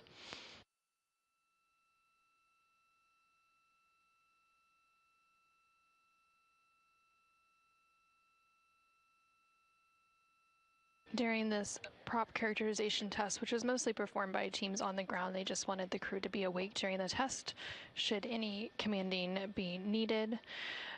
But earlier in the mission, the team had observed a pressure increase in the oxygen manifold of the Orion spacecraft's service module's propulsion system, and had subsequently isolated a branch of the oxygen pressurization system. And when branch 1 was isolated, the ox tank pressure increase halted and those pressures had steadied out. But teams have since been discussing that configuration, since that took place on flight day 2, and developed a test plan to further understand the ox pressures when branch 1 is available for pressure control. So after running that test plan through some simulations, the team decided to execute that test this evening. And with the limited time remaining in the mission and a desire to execute this test while the crew was awake, the best time to fit in the test was in this evening's schedule. So as a result, they did have to cancel the second part of a manual piloting developmental flight test objective. The first portion of this manual piloting test objective was completed on flight day 4, during which the crew had the opportunity to manually pilot the spacecraft to compare 6 degrees of freedom and 3 degrees of freedom control on the spacecraft. Later in the day, the crew completed a second public affairs event where they answered questions from members of the media ahead of their splashdown, which is targeted for Friday, April 10th. And then after all that was completed, they just had a handful of small activities to complete, and they had begun some of the stowage and cabin configurations in advance of re-entry and splashdown on Friday. Again, the crew is now in their pre-sleep period, where they will remain for about another hour before they head off to sleep. Tomorrow on flight day 9, the crew will begin their day with some cabin configuration preparation for entry and splashdown. And during this time, the crew and flight control teams will begin preparing the cabin. By stowing some equipment, the crew will also install their seats and ensure all items are secured for re-entry. Following some of that cabin configuration, the crew will then have the opportunity to complete some entry preparation studying. So they will have the opportunity to study their entry procedures ahead of splashdown, and then following that study session, the crew will have an entry pre-brief with the teams on the ground. And during that conference between the flight director here in Mission Control and the crew on board the Orion spacecraft, they will be able to discuss the status of the Orion spacecraft and also answer any crew questions based on the entry prep study that they will have completed prior to this pre-brief. They will also discuss the latest weather status and the status of the recovery teams preparing off the coast of California.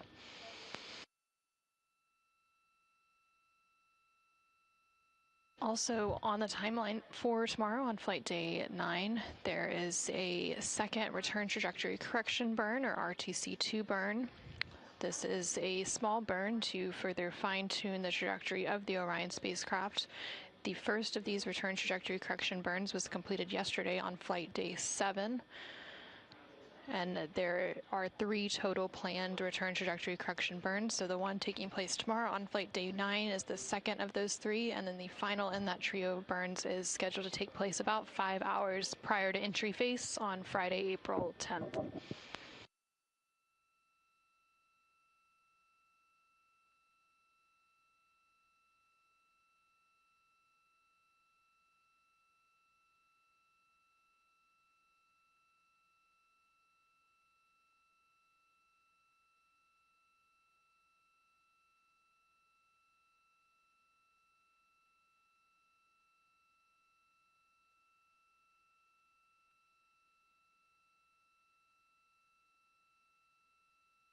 Houston integrity for PAO. Go ahead.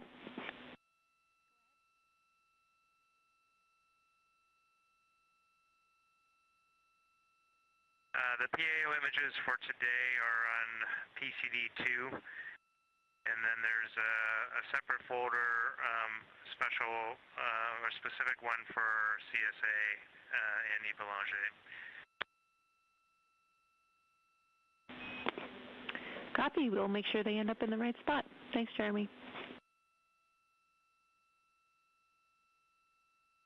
Okay. Great hearing you today. Thanks, bud. You too.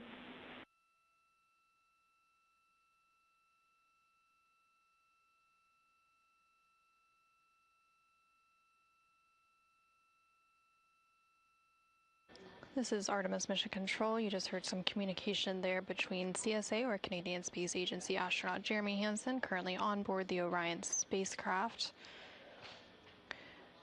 He was calling down to Mission Control, specifically the Capcom, or capsule communicator, which for the Orbit 2 shift currently on console is Jenny Gibbons, who is a fellow Canadian Space Agency astronaut and was also a backup for the Artemis 2 mission. He was calling down regarding a downlink of some imagery, and you heard them reference PCDs. That refers to the crew's portable computing devices, which are basically the tablets that they are able to reference various procedures as well as their timeline, and can also transfer data to and from.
This is Artemis Mission Control in Houston, Texas. On the left-hand side of your screen, you can see a live view of the Orion spacecraft named Integrity by its crew. The Orion spacecraft is currently completing a small attitude maneuver as part of a solar array wing modal survey that the teams on the ground were completing. This survey was being conducted in order to gather data on the solar array structural models as part of a developmental flight test objective.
Houston Integrity for one request.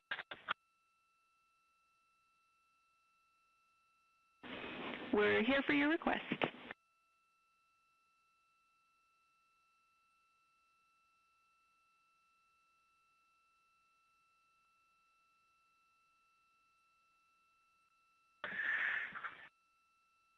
Hey, we have a little tradition between some of the newer astronaut classes. It's called LUFA, League of the Unflown Astronauts, and Jeremy has officially crossed his name off of the patch here that we have on Integrity. And we were wondering if you could just call over to the Capcom at the White Vicar and make sure at morning DPC or evening DPC tomorrow, they request that the International Space Station crew please go to the U.S. lab and remove Jeremy's name from the LUFA patch. We would appreciate that. I'm sure we can make that happen for you guys. Thanks for giving us a call.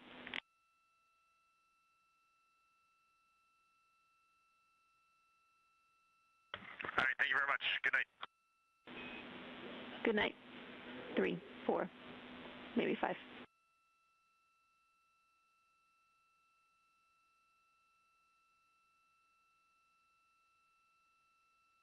Jenny, we didn't know it was still you on Capcom, so I know you understand, and we really appreciate that. Thank you. Our pleasure.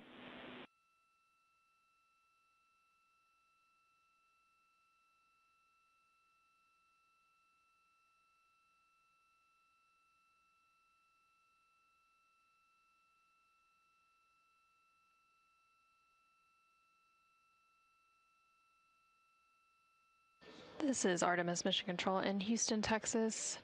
You just heard a call down from the crew on board the Orion spacecraft, the first call coming from NASA astronaut Reed Wiseman. He made a note that they had gone ahead and crossed off CSA, or Canadian Space Agency, astronaut Jeremy Hansen's name from a patch to signify that he is now officially a flown astronaut, and made a request to send that over to the International Space Station Flight Control Room and their Capcom inside that flight control room just down the hallway to have that name removed also on the International Space Station version of the patch.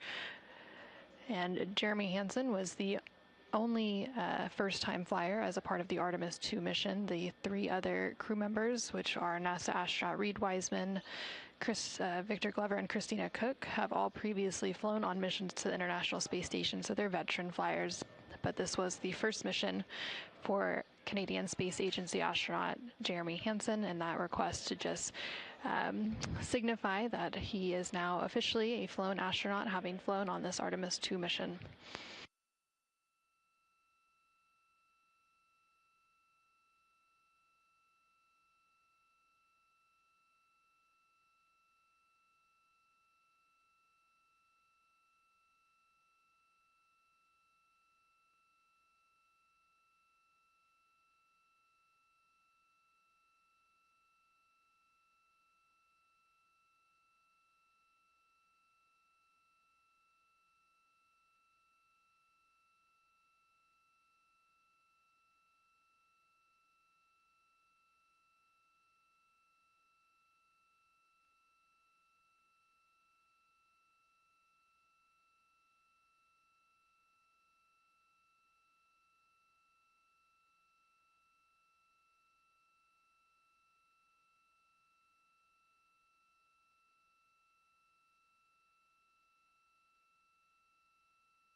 This is Artemis Mission Control in Houston, Texas. You're currently seeing a live view of the Orion spacecraft on the left-hand side of your screen. That view coming to you from one of the 4 solar array wing cameras. Each of the solar array wings has a camera affixed to it that helps to provide some of these live views throughout the mission. The crew on board that Orion spacecraft, which was named Integrity by its crew, is currently at the tail end of their pre-sleep period, so that they will be heading off to bed here shortly. And then they will remain asleep for about 8.5 hours, and that will round out flight day 8. Heading into flight day 9, a lot of their focus will turn to entry preparations ahead of that splashdown on Friday, April 10th. The entry flight control team will begin their first on-console shift during flight day 9 tomorrow as they prepare for entry and splashdown on flight day 10. During that entry shift, the crew and flight control teams will begin preparing the cabin of the Orion spacecraft and studying entry procedures ahead of splashdown. The crew will also start stowing equipment and installing their seats to ensure all items are secured for re-entry. And then looking ahead to flight day 10, which is the final flight day of the mission, Orion will perform its third and final return trajectory correction burn about 5 hours before entry interface takes place. And then roughly 2 hours later, the crew will begin working through their entry checklist and don their orange Orion crew survival system suits. About 20 minutes before entry interface takes place, Orion's crew and service modules will separate, followed by the crew module raise burn, and then entry interface will occur approximately 400,000 feet above the Earth. And then at 36,000 feet, the forward bay cover will deploy. And once the Orion spacecraft reaches about 25,000 feet, the drogue parachutes will deploy, followed by the pilot parachutes deploying at about 9,500 feet, which will pull out the 3 main parachutes. Splashdown off the coast of San Diego, California is expected around 7:07 p.m. Central, 8:07 p.m. Eastern on Friday, April 10th. After splashdown, the team will then safe the crew module reaction control system and complete the final power down of the spacecraft, and we expect the crew to be aboard the recovery ship within about 2 hours following splashdown.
This is Artemis Mission Control in Houston, Texas. The crew recently entered their sleep period to round out flight day 8.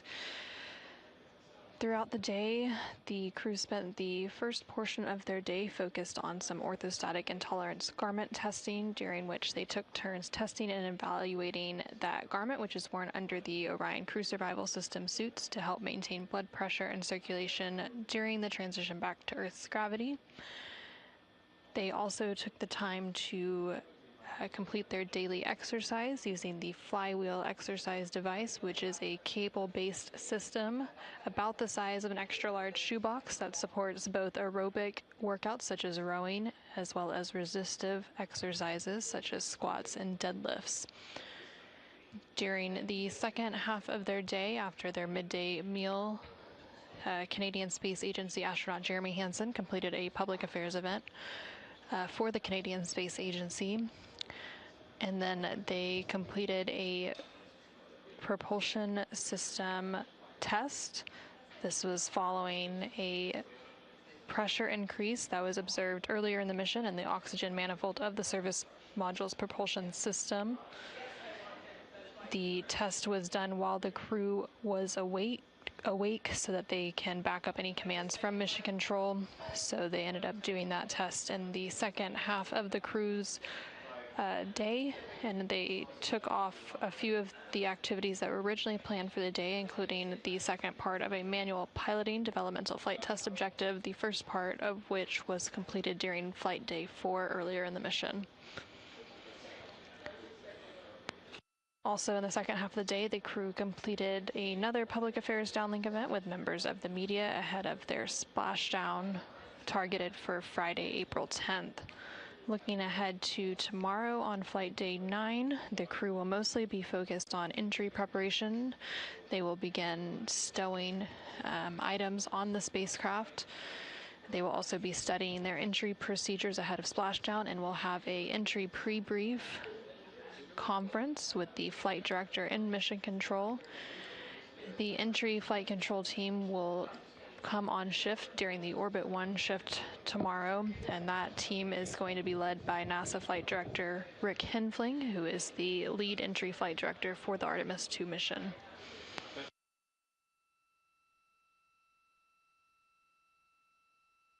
Currently on your screen, you can see a live view of the Orion spacecraft, that spacecraft named Integrity by its crew. The spacecraft is currently about 168,000 miles away from the Earth and about 113,000 miles away from the Moon. They are traveling at a velocity of about 2,300 miles per hour. Again, the crew on board the spacecraft has now entered into their sleep period. The crew includes NASA astronaut Reed Wiseman, who is serving as the Artemis 2 commander. He's originally from Baltimore. This is his second space flight, as he previously traveled to space once before as a flight engineer for Expedition 41 aboard the International Space Station. Joining Reed as the pilot is NASA astronaut Victor Glover. He's originally from California, and he's also been to space before. His first trip to space was in November of 2020 as part of NASA's SpaceX Crew 1 mission. Then there are 2 mission specialists also on board the Orion spacecraft as part of the Artemis 2 mission, and that includes NASA astronaut Christina Cook, and she also served as a flight engineer on the International Space Station previously, back in March of 2019 through February of 2020, during which she set a record for the longest single spaceflight by a woman with a total of 328 consecutive days in space. And then the 4th and final crew member currently on board that Orion spacecraft as part of the Artemis 2 mission is first-time flyer Jeremy Hansen from the Canadian Space Agency. He's originally from London, Ontario, Canada, and was selected as an astronaut by the Canadian Space Agency in 2009. And there on your screen, you can see a photo of all 4 of those crew members currently on board the Orion spacecraft, again as part of that Artemis 2 mission, which lifted off from NASA's Kennedy Space Center in Florida on Wednesday, April 1st at 5:35 p.m. Central, 6:35 p.m. Eastern. Following that liftoff, we are now at a mission elapsed time of 7 days, 8 hours, and 32 minutes and counting. Again, we expect that re-entry and splashdown to take place on Friday, April 10th. Splashdown is targeted off the coast of San Diego, California at about 7:07 p.m. Central Time, 8:07 p.m. Eastern Time, which is about 1 day, 16 hours, and 58 minutes from now. Also on your screen, you can see the Artemis 2 patch. That mission patch was designed by the Artemis 2 crew members, and it signifies Mission for All, and it also is a nod to the Apollo 8 patch.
This is Artemis Mission Control in Houston, Texas. We are currently at a mission elapsed time of 7 days, 8 hours, and 54 minutes into the Artemis 2 mission.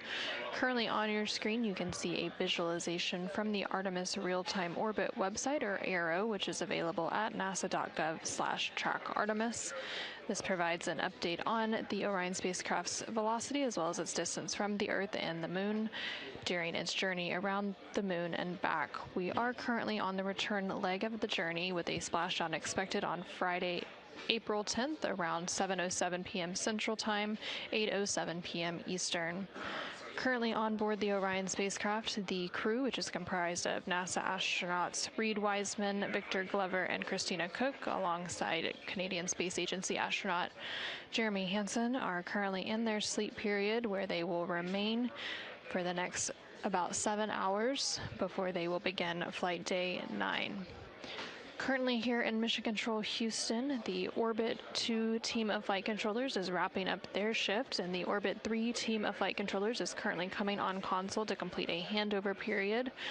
The Orbit 2 team of flight controllers has been led by Flight Director Fiona Ankoviak, and the Orbit 3 team coming on console now will be led by Flight Director Ron Spencer. Throughout the duration of the Artemis 2 mission, the Artemis Flight Control Room here in Houston, Texas is staffed 24/7 to provide continuous support and coverage for the Orion spacecraft, its systems, and of course the crew on board.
some of the things we do is go out to the field and we do geology, and it's actually been a lot of fun going out to Iceland and just experiencing the beauty of the country and learning about rocks, and so that's been amazing.